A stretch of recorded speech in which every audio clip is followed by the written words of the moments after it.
Hello everyone, welcome back to the Bielsa Stand. This is Series 2, yes, second series of the podcast, Episode 1. Hope everyone's had a wonderful summer. We are back after a bit of a break.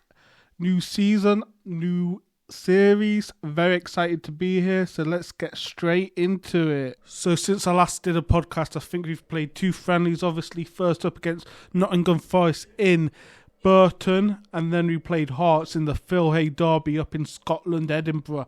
So let's talk about the Nottingham Forest game first. Obviously, the lineup started was Meslier, Drama, Cresswell, Cooper, Helder, Darko, Ethan, Rutter, Nonte, Cini and Bamford. That was the starting lineup. Quite a strong lineup, I would say. And Bamford scores. Yes, he actually scored the goal. And what does he do? He cups his come on, man. It's one goal in a pre-season friendly. Calm down, mate. Like, try and do it in the championship this season. He's been rubbish for the last two seasons with injury and not scoring goals. Anyway, talking about injury, we'll speak about that very soon. But, yeah, Bamford scores, which I suppose it is nice to see him on the goal sheet, even though we need a new number 9 Leeds United. Then throughout the match, obviously, Leeds United made substitutions. One of those substitutions was Ian Paveda comes on and scores a second. I think that was late on in the game. And Paveda's been performing very well in this pre-season.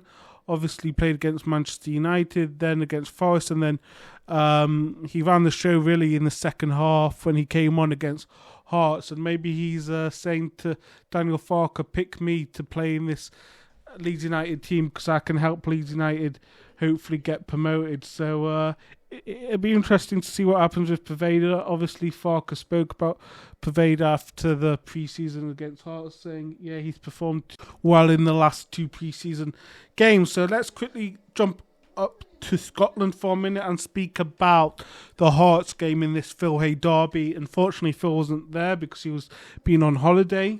But Leeds United win through an Ayling deflected goal. So basically, Ayling had a shot. It went off one of the defenders, I think, and it went in the net. Then really Leeds controlled the game, even though we didn't really score or do much with it. And that's possibly because we don't have a finisher. Bamford got injured in this match, believe it or not. Yes, Patrick Bamford injured once again, hamstring. And Rutter also came off injured. So it'd be interesting to see if they'll be fit against Cardiff this weekend. I doubt Bamford, maybe Rutter, but again, I don't know. We haven't heard the press conference from Daniel Farke before the Cardiff game as of yet when recording, so I'm sure when he does do the press conference, we'll find out more.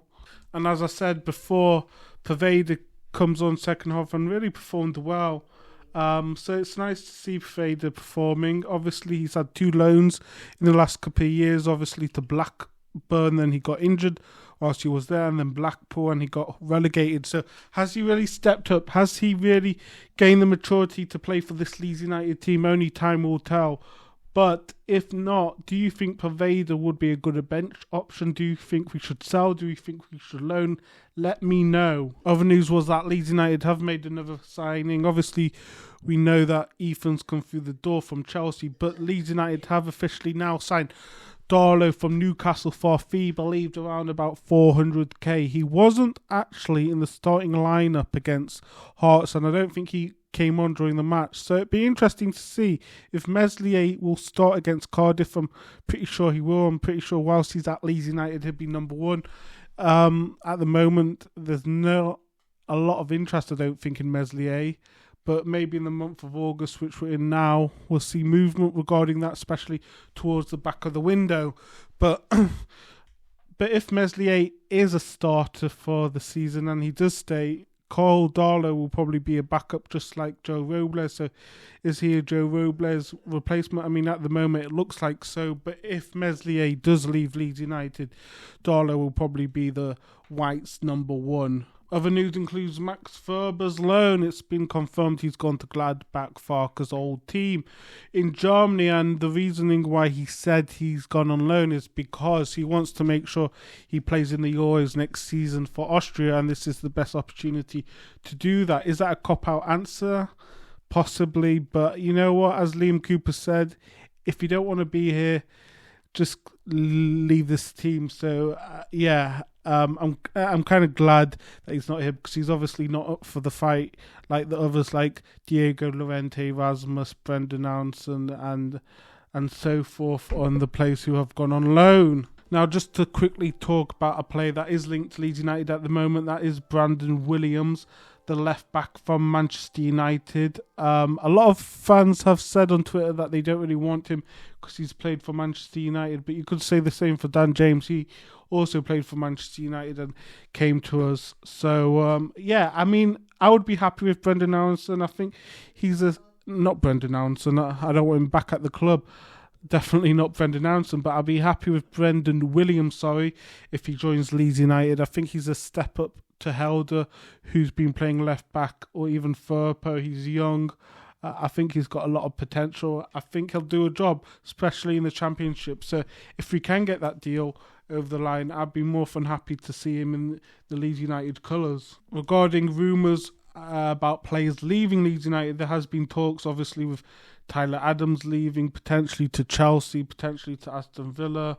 Who knows where he'll leave? So Tyler Adams looks like he'll be probably leaving this window, as well as Nonto, because Nonto has also been linked all over the place, and he hasn't been starting in this pre-season game. So does this mean he's not in Farke's plan? Does this mean Farke knows that he's on the move? It'd be interesting to see how that develops regarding Nonto, but he probably is going to leave, I reckon, because you might say Leeds United need to sell some players. Obviously, the only player we've sold and got a little bit of a fee was from Rodrigo, who had to move to Qatar for over £3 million. So do Leeds United need to sell players to bring players in? It'd be interesting to see. However, we got over a month before the window shuts, so I'm sure there'll be movements regarding transfers coming in and out of Leeds United. It's obvious that we won't get all of our transfers done before Sunday, which is against Cardiff.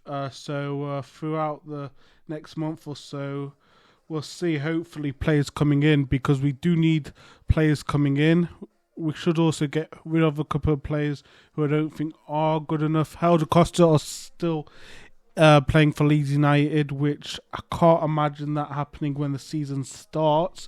Can't imagine him playing this season for Leeds. Another player who is likely to leave, who I don't really want him to leave, is Jack Howson. I like him as a player, I like him as a person. He comes across very well. He always stops for fans, so that's always great. There's been links with Jack Howson obviously leaving Leeds this summer.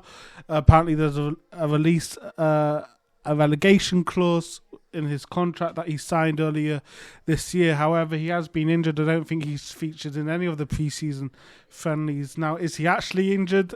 I don't know. I'm not part of the Leeds United team. I don't know if he's injured, or I don't know if he's wanting not to risk his health regarding a transfer. But I don't think we'll see him again playing in a competitive match for Leeds United. Now, someone who we have been seeing in the Leeds shirt, who isn't officially a Leeds player, Sam Byram. He is back at the club after all these years, obviously. Apparently it's part of a recovery, I don't know, but I reckon Farke will give him a contract to be here for a season. I mean, he's done alright in these pre-season games, to be honest. But again, the competition in this pre-season games against Forest and against Hearts aren't exactly high. I mean, Forest aren't really a Premier League team, even though they managed to stay up. I don't know how, because they don't have the manager who's good enough, to be honest. I think there's way better managers than Steve Cooper. I think Sam Allardyce probably could do a better job at Nottingham Forest than Steve-O. But it's been a bit of a throwback seeing Sam back in the Leeds kit, especially with the Flamingo Land sponsorship. And actually, they've sponsored another Yorkshire team now. Can you guess who else Flamingo Land is working with? I'll give you 5 seconds. 5, 4, 3, 2, 1. The team is Bradford City. So Flamingo Land are definitely got a strategy with working with football clubs, obviously, this season. Now let's quickly talk about Cardiff City and the preview here. It's our first game in the Championship for a while. At home, I think it's not sold out. It's almost sold out, maybe. I mean, the fans will be ready for it. Everyone's going to be optimistic for the first game of the season. I'm going for a 2-0 win. I think Cini will score. He's been playing in pre-season. He doesn't seem injured, at least. I mean, that's good because he's always injured. But Cini will score. And who will I give the second goal to? I think Paveda will just come on and score again. So yeah, Cine and Paveda will score for Leeds United. It's going to end up 2-0, and Leeds United will pick up 3 points in their first game against Cardiff City.